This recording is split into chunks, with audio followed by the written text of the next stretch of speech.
వీక్షకులందరికీ నమస్కారం. ఈరోజు ప్రకృతిని గురించి ఆలోచిద్దాం. ప్రకృతి జీవాన్ని ప్రసాదిస్తుంది, అట్లే చంపేస్తుంది. పశుపక్షాదులు, చెట్లు, చేమలు, మానవులు, ఇతర జీవరాశులు అన్నీ ప్రకృతిలోనివే కదా. జీవాలన్నీ పంచభూతాత్మకమైనవే కదా. కనుక ప్రకృతిలో ప్రతి జీవి ఒక భాగమే కదా. ప్రకృతి కదలుచున్న జీవాలకు కావాల్సిన ఆహారాన్ని చెట్లు మొక్కల ద్వారా ప్రసాదించుచున్నది. చెట్లు మొక్కలు తమకు కావాల్సిన ఆహారమును వేళ్ల ద్వారా భూమిలోని సారాన్ని నీటి రూపంలో గ్రహించి చెట్లకు, మొక్కల అన్ని భాగాలకు కాండం ద్వారా ఆకులు, ఇతర చిన్న చిన్న కొమ్మలకు అందించుతున్నవి. కాగా సూర్యరశ్మి నుండి కిరణజన సంయోగక్రియ ద్వారా పూలు పూచి, కాయలు కాచి మరియు కొన్ని పండ్ల రూపంలోకి మారి కదలాడుచున్న ఇతర జీవరాశులకు ఆహారాన్ని అందించుతున్నవి. ఈ విధంగా జీవన పరిణామక్రమం సాగుతున్నది. ఇలాంటి క్రమంలో ఇతర జీవరాశులు హాయిగా ప్రకృతిలో లభించే ఆహారాన్ని తిని జీవించుతున్నవి. అవి ఆహారాన్ని రేపటికి దాచుకోవు, కొన్ని మినహాయింపులు తప్ప. చీమల్లాంటివి కొన్ని జీవులు కొంత ఆహారాన్ని తమ పుట్టలో దాచుకొనిచున్నవి. కనుక జీవుల్లో బీద భాగ్యవంతులనే ప్రసక్తే లేదు. కానీ ఇతర జీవరాశుల్లో లేని బీద భాగ్యవంతులనే ప్రసక్తి మానవుల్లో ఎందుకు వచ్చింది? బీదరికం అనే దాన్ని సమాజమే సృష్టించింది. సమాజంలోని కొంతమందికి మాత్రమే పని చేసుకునే భాగ్యం కల్పించి కొంతమందికి పని లేకుండా చేస్తుంది. ప్రకృతిలోని సంపద అంతా వృద్ధి చేసుకున్నటకు అనేక రకాల వృత్తులు ఏర్పడినవి. ఈ పనికి మానవులందరూ అర్హులే. కానీ కొంతమందికి మాత్రమే పని దక్కేటట్లు చేసి కొంతమందికి దక్కకుండా చేస్తున్నారు.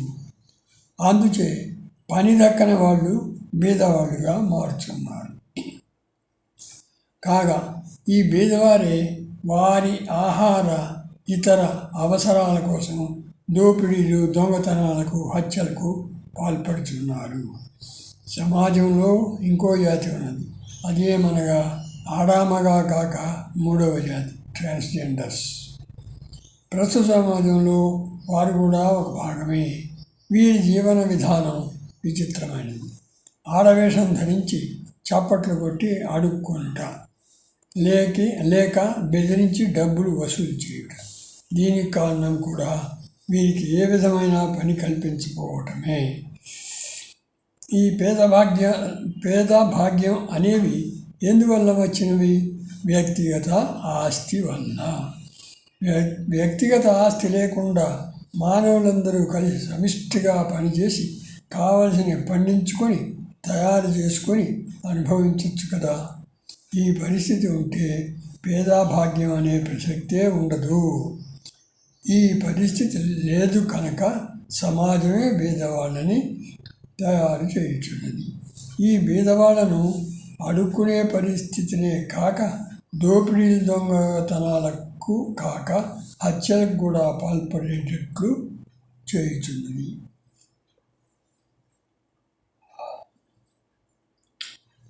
ఈ పరిస్థితి మారాలంటే సర్వమాన సౌభ్రతృత్వం కావాలి. అంటే ఒకటే మార్గం. వ్యక్తిగత ఆస్తులు లేకుండా చేయటం ప్రథమం. అటు తర్వాత సామూహిక వ్యవసాయం, వస్తూత్పత్తి, ఇతర సామాజిక సేవలు ప్రారంభించాలి.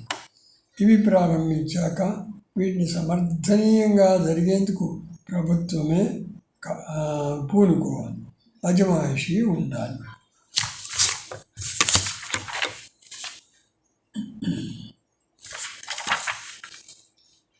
ఇది ఆచరణలో పెట్టగలిగినాడు దేశం సుభిక్షంగా ఉంటుంది. ఈ పరిస్థితికి చేరినాడు ఇక పేదవారు భాగ్యవంతులనే తేడా ఉండదు. ఈ పరిస్థితిని అన్ని దేశాలు ఒకేసారే ఆచరిస్తే ప్రపంచం ఎంత సుఖ సంతోషాలతో వర్ధిల్లుతాయి.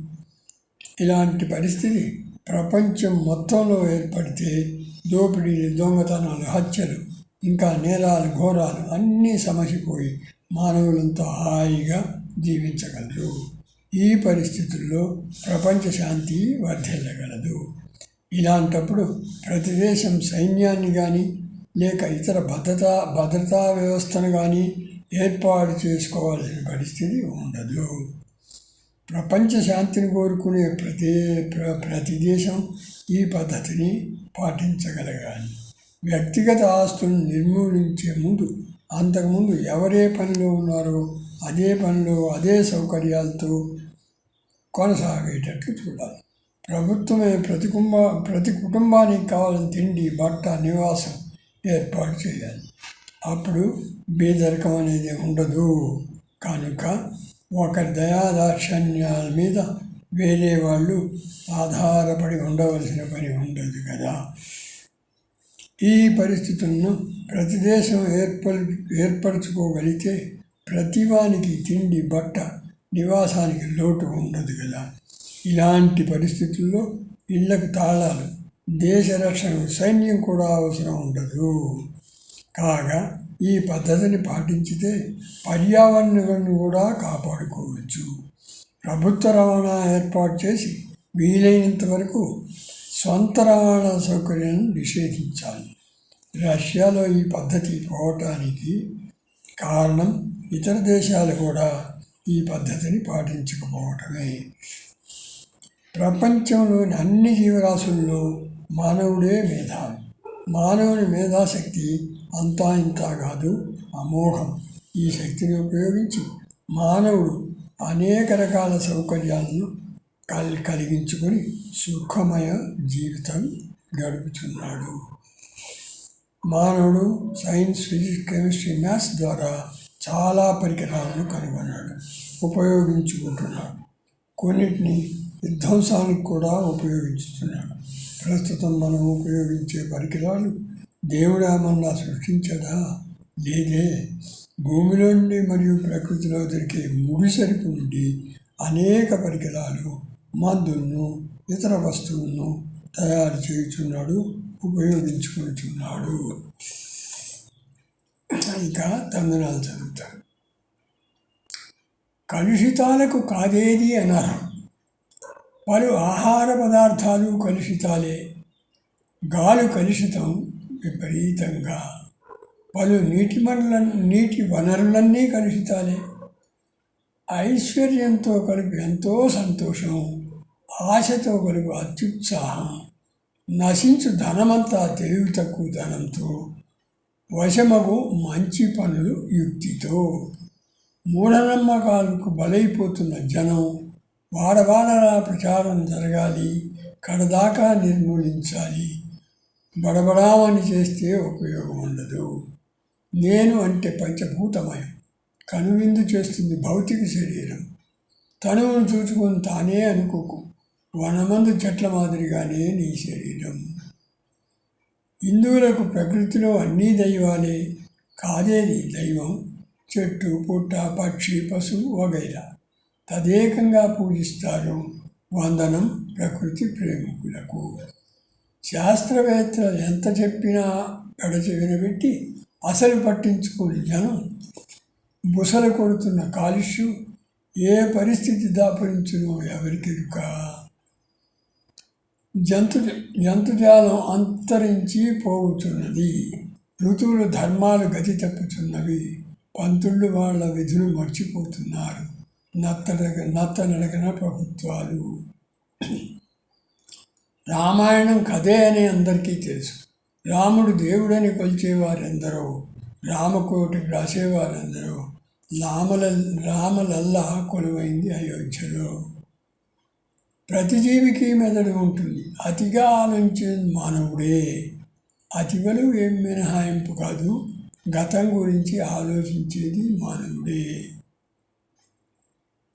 జీవశక్తి భూమి నుంచి లభించుతున్నది. రవి జీవికి శక్తినిచ్చుతున్నాడు. పవన్ సహాయం అవసరమే.